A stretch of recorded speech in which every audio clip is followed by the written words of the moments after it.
Here I have POCO X4 GT, and today I'm going to show you how to change slow motion speed in camera on this device.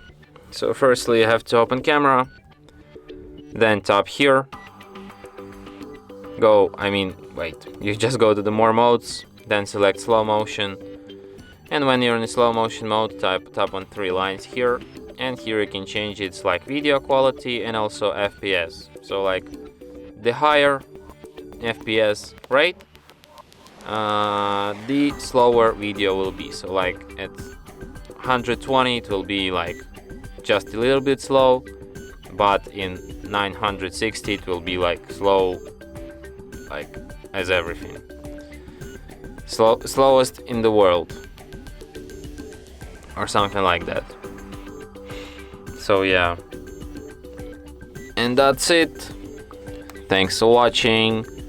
If you find this tutorial useful, don't forget to hit that like button and subscribe to our channel.